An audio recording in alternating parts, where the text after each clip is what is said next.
Hi, and welcome to WakeTV. I'm your host, John Hamlin. We've got a lot going on in Wake County, so stay tuned.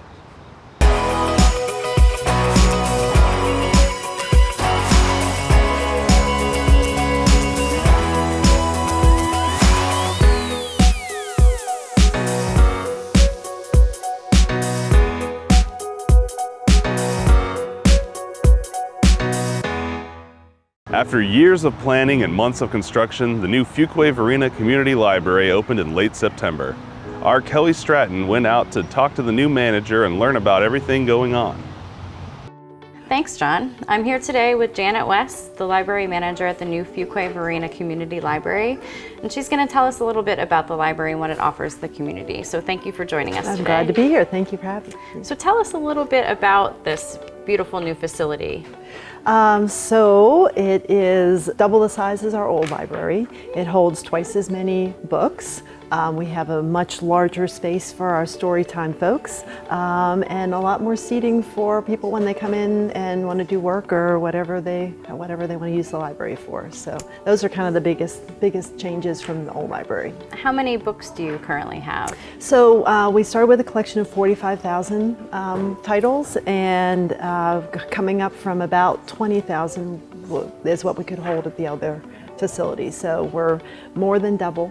And a lot of them have gone out in the last 2 or 3 days, so I'm sure we're well down below 45,000 right now. And what other types of programs and offerings do you offer the community at the library? So our biggest push is for young child programming. We have story times for babies, toddlers, and preschool children pretty much every day of the week. Tuesday through Friday. We have 2 school-age programs for K-5 kids, and those are on Mondays and Thursdays. And then we are Every Family Ready to Achieve library, so we have a special program for our teens once a month, and it's called Life Hacks. It's just a kind of a life skills type of program. And we have added an adult services librarian, so hopefully she will be able to offer some of our programming and services that we offer at the regionals, where Get That Job, express book bags, custom book lists. So we're trying to get some of those adult services back into the community libraries. Will there be other types of special events coming up? Yeah, we actually, this weekend, we have one of the performers who's going to be at the Storytelling Festival on Saturday. This Saturday, he's going to be coming here and having a special performance for us. His name is Yasu Ishidi. He does storytelling and origami, kind of combines it. So that is this Sunday at 2 o'clock. And then after that, we have a special program every month, once a month for families that can come in. October will obviously be our kind of a Halloween celebration, which will happen that last week in October. So, and then it kind of keeps on going there. We'll have our cookie houses like we always do in December. Oh, cool. Yeah, so there's lots of special programs that we offer also. Great. Yeah. So I know the library people think books. Yes. But what else do you have to offer people that they can check out? So we do have obviously our public computers where people can come in and do whatever research or check emails, whatever they would like to do for that. But we do have a fairly substantial downloadable collection. So if you listen to ebooks or audiobooks in a digital format, you can access those from here or your home and put things onto your phone or any sort of device. We have lots of databases, so if you have a particular interest, consumer reports. We have auto repair guides that you can access from our website, and just lots of digital things also that you don't have to necessarily come into the library, although we'd like to have everybody visit us, but it is accessible from our website. So, if I am a member of the community, how do I get access to the facility? So we are a little bit off the road, but if people know where the post office is, and we are on a campus with the Southern Regional Center, which is also a Wake County service. So if you come in to wherever the Southern Regional Center parking lot is, you can come in to get to our library through there, or you can come across Judd Parkway on Academy Street and find us back tucked in behind some trees. Great. And all you need is a library card? That's all you need is a library card, and we can do library cards in like 5 minutes or less. Great. So all they need is an ID, a picture ID that shows your Wake County address, and then it's a free card, and it's good at any Wake County library. And what are the hours for the library? So the hours we actually did just extend across the system. So our hours will be Sunday from 1 to 5, Monday through Thursday from 9 to 9, Friday and Saturday from 9 to 6. So we just added that extra hour from 9 to 10 on Friday and Saturday, which just because we had a lot of interest in people showing up at 9 o'clock and expecting us to be open. So now we are. Good. Yeah. And what is your favorite space or section of your new library? Yeah, that's tricky. As I was over here for a lot of the visits when we were in the construction phase, and once the box feature, the light feature went in above the desk and we turned it on, I was like, oh, that's really nice. So I do really like that. I just love the space. We have a lot more space, and the space that we're having for our story times is we can just handle a lot more people now, which is great.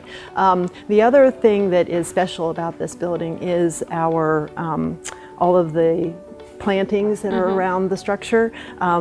There is a new policy to have a certain percentage of the landscaping be native to where we are. So right now we're at about 80% of the plants that are on our campus are native to North Carolina. So and this area in particular. So cool. Yeah, so we've got lots of nice flowers, and we're still waiting for more trees. They're going to plant probably 60 or 70 flowering trees that are coming in. They didn't want to put them in during the summer because they would not make it. So we're going to wait till November, but those will come in, and that'll really flesh out the whole campus. So looking forward to that.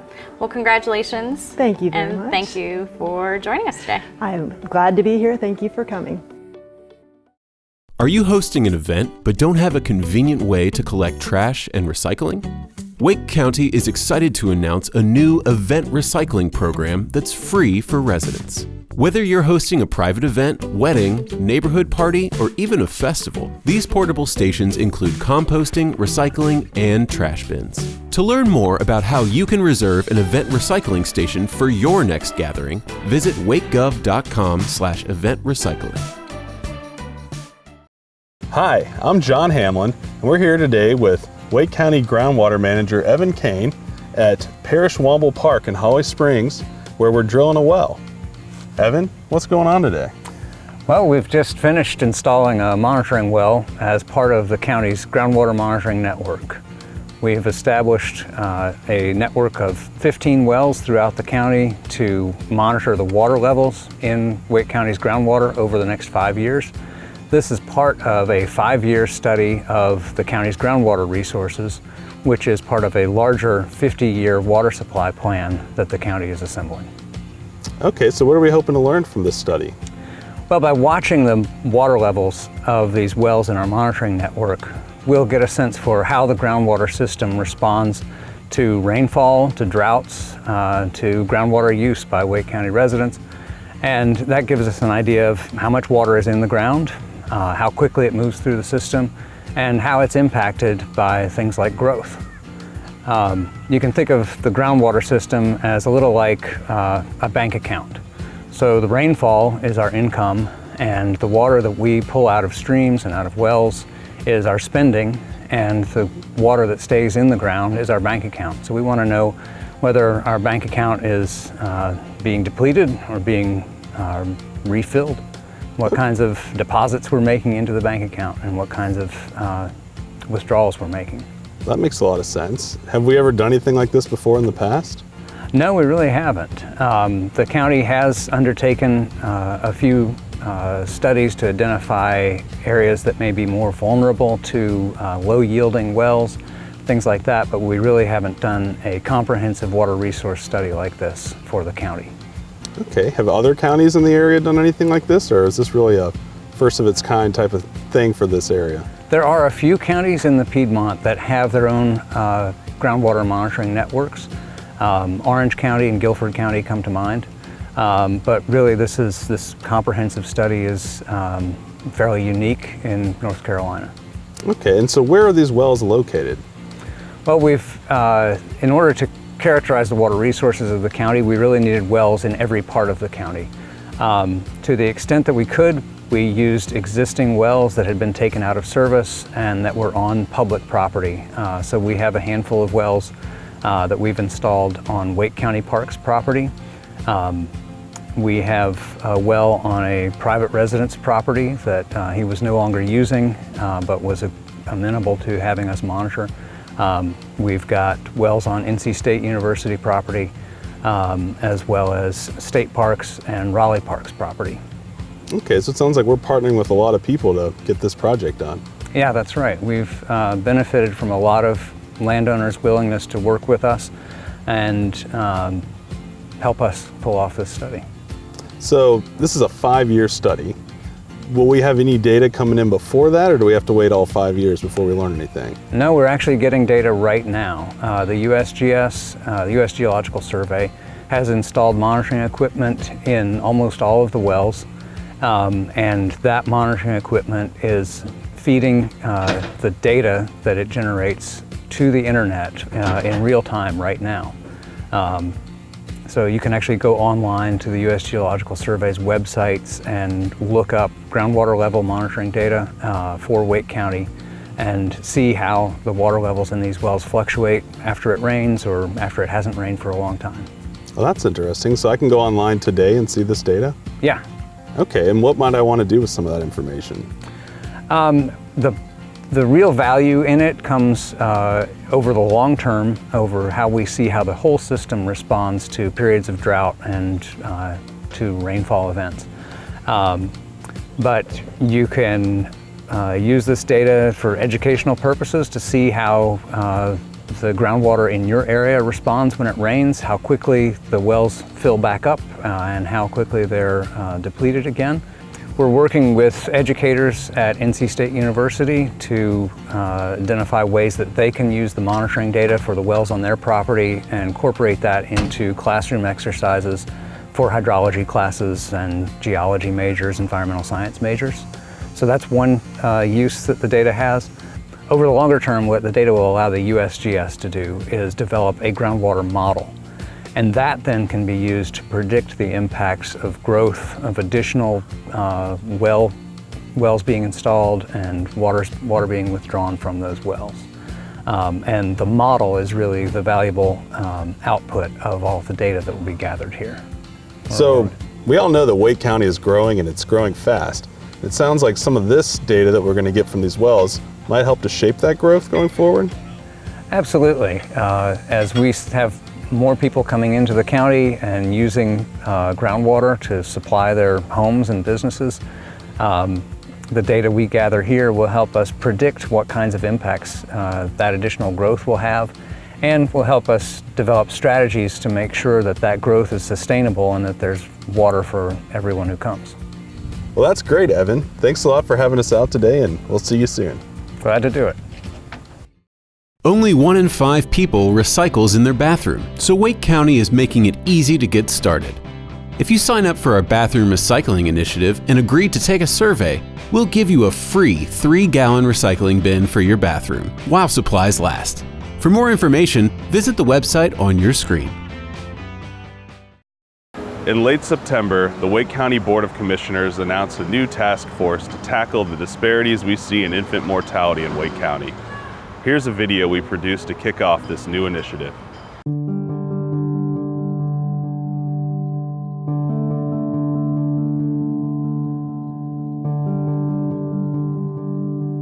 Well, my name is Shayna. I have 3 rainbow babies.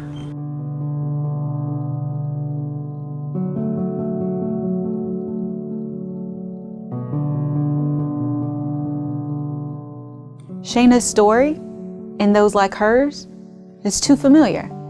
In 2017, African American infants in Wake County were twice as likely to die in the first 12 months of life than babies born to moms of other races.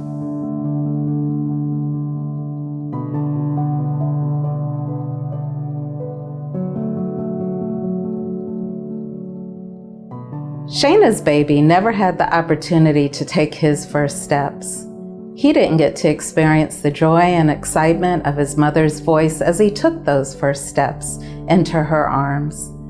Shayna's is just one story of infant mortality in Wake County, and while it may seem like a sad set of circumstances that doesn't impact anyone outside of Shayna's family, the rate at which babies die within their first year of life is an important marker of a community's health.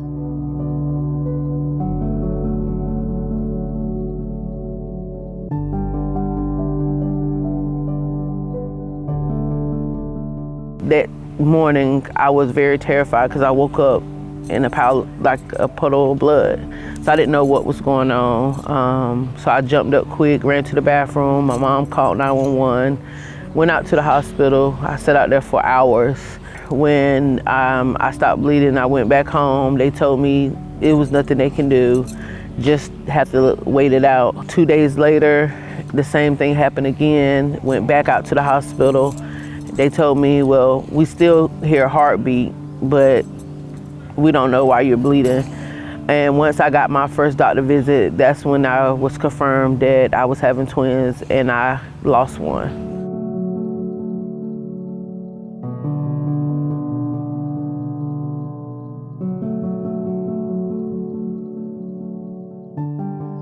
It's a devastating story. And even more so because so many of these deaths are preventable. We must do better. We must do better so that every child has the opportunity to take their first steps. We must do better so that every child can feel the pride in learning how to tie their own shoes, getting on the school bus for the first time, and bringing home refrigerator-worthy artwork. And we must do better because our communities depend on the bright futures of our children, of all races and ethnicities, from all backgrounds. My baby would have been 13 years old this year. Wake County can and will do better. That's why we have created a work group dedicated to uncovering why differences exist for healthy outcomes for Wake County's African American moms and babies, and what we can do together to close that gap. We want you to be part of the solution. To learn more about what we're doing to take action against infant mortality or to share your story, please visit wakegov.com.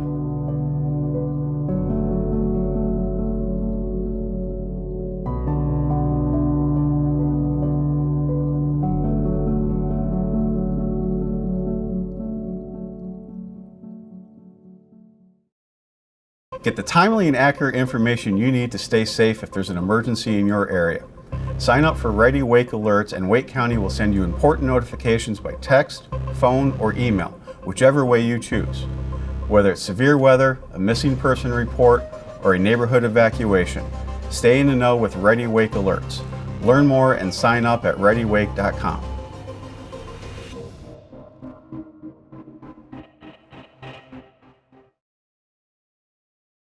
America Recycles Day is Friday, November 15th, and Wake County Solid Waste is participating in a statewide campaign called Recycle Right NC All Fall Long. Here's Dara Demai with Bianca Howard to take a deep dive into our recycling bins. Here on WakeTV, we spend time every episode really taking you in depth on a particular subject. Today, we're going to be talking about recycling and why it's important. Joining us to help us understand more about recycling and what we do in Wake County to promote it is Bianca Howard from our Solid Waste Division. Thank you so much for being here, Bianca. Thank you for the opportunity.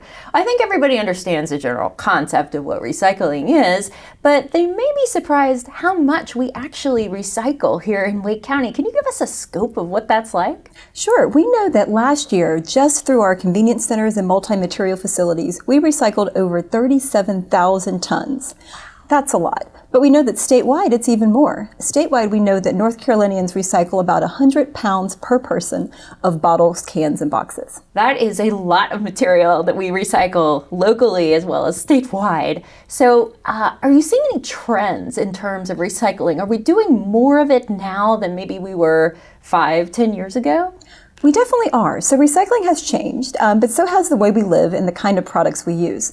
While North Carolinians are recycling more than ever, there is definitely some confusion about what can be recycled. And we're really excited to be working on that along with a lot of our partners right here in Wake County. So while we know that recycling is going up, we're also seeing a few things in the recycling stream that don't need to be there. Sure, and we're going to look at some props in a minute to help people understand what should go in the trash bin and what should go in the recycling bin. But before we get there, I do want to take a pause and talk about this rumor or maybe mindset that is something we're hearing in the community from time to time, that because China isn't accepting American recyclables, maybe you just shouldn't even recycle anymore. Is that something that's true? I mean, there's still benefit to recycling, right?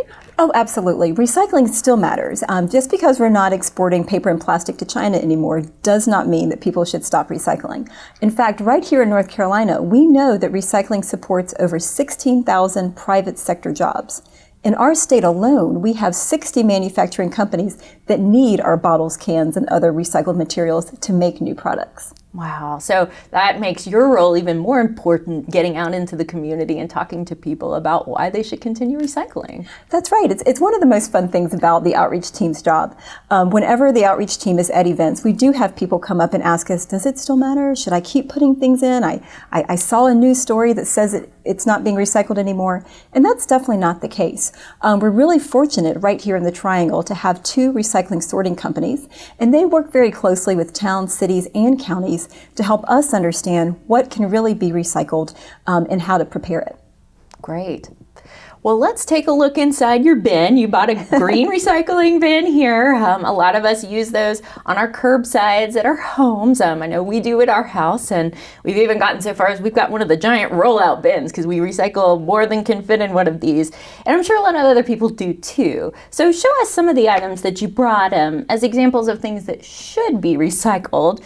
And then maybe we can talk about some of the things that should not be recycled that are often seen in these bins. Great. I did bring some of the most common examples because while people are sometimes confused about what can be recycled at their homes, depending on where they live or where they work or where they worship, there really are a lot of commonalities. I'll start with the easy one, paper.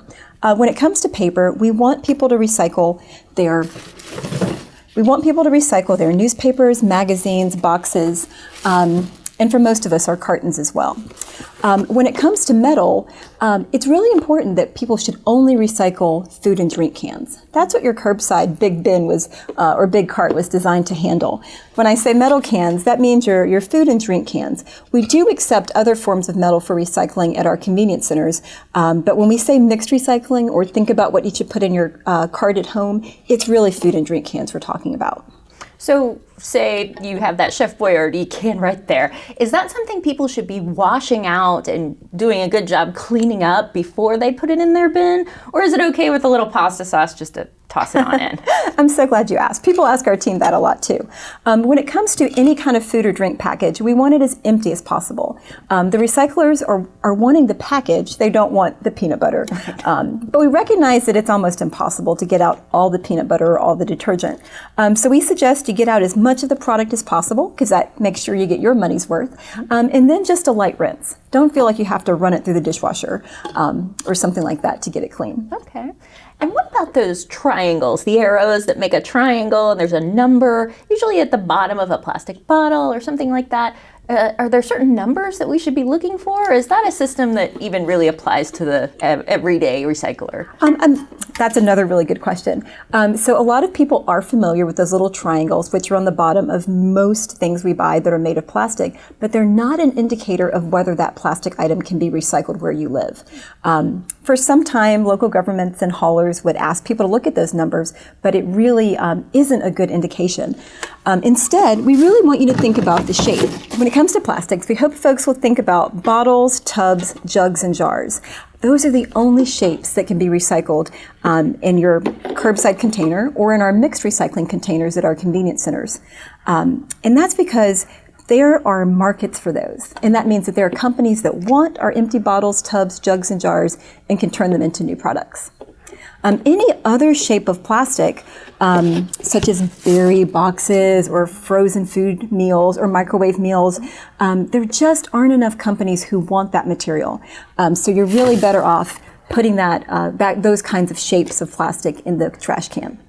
It's also still best to check with your individual city or haulers. So if you ever aren't sure about something, we really hope people will check with their hauler if they're having it picked up at the curb. If you're using one of our Wake County convenience centers or multi-material facilities to recycle, we urge you to go to our website or give us a call or shoot us an email if you're still not sure about what can be recycled there. Mm-hmm.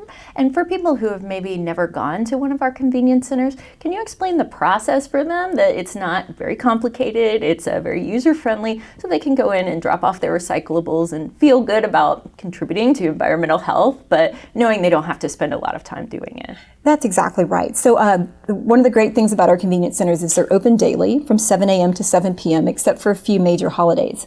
And at all of those centers, we have what we call mixed recycling, where we want folks to recycle those plastic bottles, tubs, jugs, and jars, as well as paper and metal cans and glass bottles and jars. At those centers, users will also notice that we have a separate area for corrugated cardboard. Mm-hmm. Those are the kind of shipping boxes that a lot of us use to have things delivered to us at home. There's a lot of value in that material, and so we do appreciate if folks take the time to flatten those cardboard boxes and put them in the container labeled cardboard. That helps us save space, and it also helps the county to get the most value for that material when it's recycled. Oh, that's a really good tip. And you know, these days technology is changing so quickly. You know, you buy a TV one year and next year there's a whole new kind of model that's out. And so there's a big market, I would assume, for the electronics and people wanting to recycle those. Can you explain to people how they can do that and where here in Wake County? Sure. We're fortunate here in Wake County in that we have many places where folks can go to recycle computers, televisions, and other electronics. We accept electronics at several of our sites.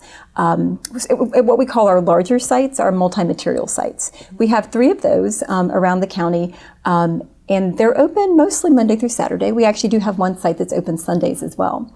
And we urge folks to use those sites because we actually have a state law that requires that computers and television should not go into the landfill. And remember those 37,000 tons I mentioned that Wake County residents recycled last year? About 5,000 tons of that was TVs and computers. So we do know that folks are definitely using technology and perhaps getting rid of some of those old models as they upgrade to something newer. So the most important thing we want folks to do is to understand which of our facilities accept electronics. And also, if they're recycling computers with us, it's their responsibility to remove any sensitive data before bringing those materials to us. So we have learned a whole lot about recycling today. Thank you so much, Bianca, for coming in and sharing such great information with us and letting the public know a little bit more about what we do with recycling here. Thank you. It was a pleasure. And thank all of you for joining us. We'll see you with more in-depth stories next time. That's all for this episode of Wake TV. Keep up with the latest Wake County news by visiting us online at wakegov.com/news. And be sure to follow us on Facebook, Instagram, Twitter, and YouTube so you can always stay in the loop. We'll see you next time.